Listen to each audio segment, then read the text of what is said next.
पिछले दिनों कार्यकर्ता सम्मेलन के बहाने रोहतक में ताकत दिखा चुका अरविंद केजरीवाल एक बार फिर से सक्रिय होने जा रहे हैं। बदलाव की बातें की जा रही हैं। कैंपेन कमेटी के प्रमुख डॉक्टर अशोक तंवर हमारे साथ। डॉक्टर साहब, बदलाव यात्रा शुरू करने जा रहे हैं। बिल्कुल, बदलाव की शुरुआत बदलाव यात्रा के माध्यम से होगी और 15 तारीख से हरियाणा में 4 अलग अलग जगहों से शुरू होने वाली ये यात्रा 90 की 90 विधानसभा, 10 की 10 लोकसभा में जाएगी। हजारों गांव से निकलेगी, कस्बों से निकलेगी।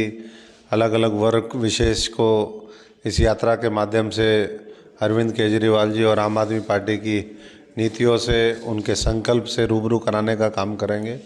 ये यात्रा 15 तारीख से 24 तक चलेगी और फरीदाबाद से जो यात्रा शुरू होगी, सुशील गुप्ता जी उसका नेतृत्व करेंगे। 24 को ये जींद में समाप्त होगी। सिरसा से मैं शुरू करूंगा 15 को और भिवानी में समाप्त होगी 24 तारीख को। निर्मल सिंह जी कालका से शुरू करेंगे, पानीपत में समाप्त होगी 24 को। महेंद्रगढ़ से अनुराग जी शुरू करेंगे और कैथल में 24 को समाप्त होगी। और हर व्यक्ति करीबन 20 से 25 विधानसभा क्षेत्रों में जाएगा। और मैं समझता हूं कि अपने आप में, क्योंकि आम आदमी पार्टी का ज़मीनी स्तर पर संगठन बन गया है, धीरे धीरे लोग एक विकल्प के तौर पर देख रहे हैं। आज हर गांव, हर ढाणी, हर कस्बे, चौक चौराहे पे आम आदमी पार्टी की नीतियों की चर्चा है, दिल्ली मॉडल की चर्चा है। और जब हम उनके बीच में जाएंगे तो और बेहतर कनेक्ट उनके साथ बनेगा। ये अपने आप में एक बड़ा मास कॉन्टैक्ट प्रोग्राम है।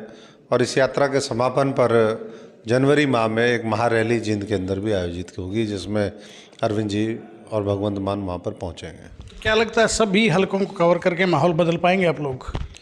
नहीं, माहौल तो लगातार धीरे धीरे करके हमने बदलना शुरू किया है। हमने बिजली आंदोलन शुरू किया, उसके बाद परिवार जोड़ो अभियान शुरू किया, इसी तरीके सदस्यता अभियान चला, घर घर झंडा लगाने का अभियान चला। तो कई अभियानों के माध्यम से धीरे धीरे एक ग्राउंड में पूरा माहौल आम आदमी पार्टी के पक्ष में वो बना है। और इस यात्रा का भी एक अपना उसमें रोल होगा।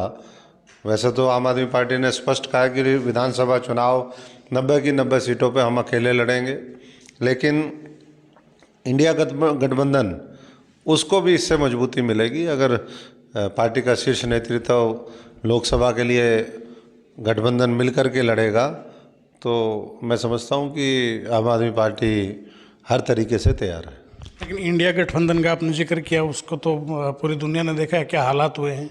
लगता नहीं कि बात बन पाएगी। नहीं, इंडिया गठबंधन के हालात तो ठीक है। 3-4 राज्यों के जो चुनाव नतीजे हैं बिल्कुल अलग आए हैं। आप लोग ज़्यादा सोच कांग्रेस का जो हाल हुआ है वो दुनिया ने देखा है। गठबंधन में तो उन्होंने धोखे में रखा। आम आदमी पार्टी, समाजवादी पार्टी, तमाम जो दूसरे घटक दल हैं, कांग्रेस ने सोचा कि हम अकेले ही सारी मलाई तार के खा लें, अकेले अकेले ही सब कुछ कर लें। और धोखे में रख करके लास्ट तक जो है वो आखिरी में अकेले चुनावी मैदान में चले गए। वोट विभाजित हुए, तीनों राज्यों में, चारों राज्यों में पराजय का सामना उनको करना पड़ा। और मैं समझता हूँ कि अब भी सीख लेनी चाहिए कि किस तरीके से 2024 में लोकसभा में हम भारतीय जनता पार्टी को मिल के हटाएँ। आज ये प्रमुख एजेंडा होना चाहिए, क्योंकि उसी से देश बचेगा, संविधान बचेगा, लोकतंत्र बचेगा। हमारे किसान, मजदूर, नौजवान, उनकी आवाज़ बुलंद होगी। आपने बीजेपी को हटाने की बात कही, यूनिटी की बात कही, लेकिन जिस ढंग से मतभेद खुलकर सामने आ रहे हैं, आप खुद कह रहे हैं, कांग्रेस पर सवाल उठा रहे हैं, क्या ऐसे बगैर एकता के आप मुकाबला कर पाएंगे बीजेपी से? नहीं, हम तो जो सच्चाई है वो बात कहनी चाहिए कि धोखा नहीं देना, और धोखा देंगे तो उसका नतीजा तो फिर देखेंगे ही। तो अब लोकसभा चुनाव है, उससे कुछ सीख और सबक लेंगे।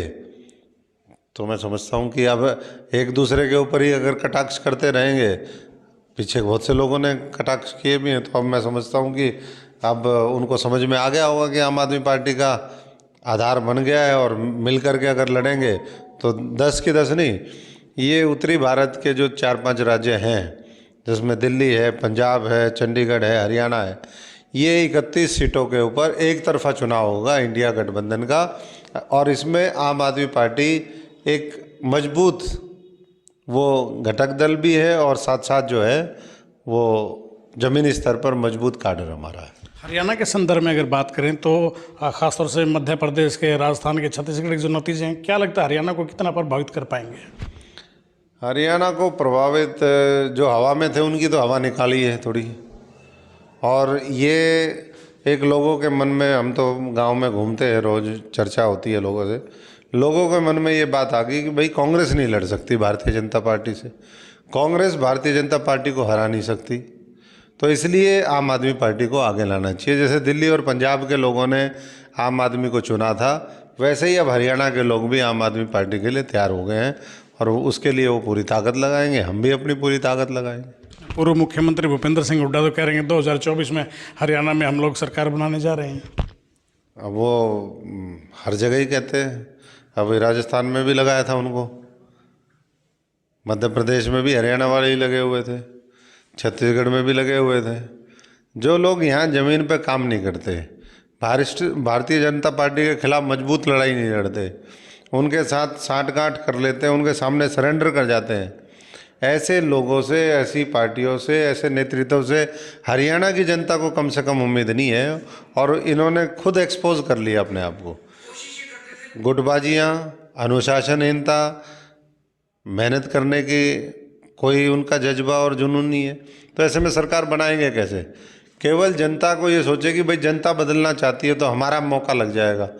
जनता के साथ कनेक्ट भी होना चाहिए, वो आम आदमी का कनेक्ट है जनता के साथ, तो जनता आम आदमी को लाएगी, ना कि कांग्रेस को लेकर के आएगी। उससे पहले लोकसभा के चुनाव है, हमारी शुभकामनाएं हैं, आओ मिल कर के लड़ें, लेकिन अगर बार बार इसी तरीके से करते रहेंगे तो मैं नहीं समझता कि कुछ हासिल होगा। थैंक यू, धन्यवाद। तो ये थे डॉक्टर अशोक तंवर, बड़ी साफगोई से अपनी बात रखते हैं, बेबाक तरीके से अपनी बात रखते हैं। आज भी तमाम इश्यूज़ को लेकर बेबाकी से अपनी बात रखी, और पार्टी आगामी दिनों में क्या करने जा रही है उसको लेकर विस्तार से अपनी बात बताई है। वीडियो जर्नलिस्ट नवीन कुमार के साथ देवेंद्र दांगी, रोहतक।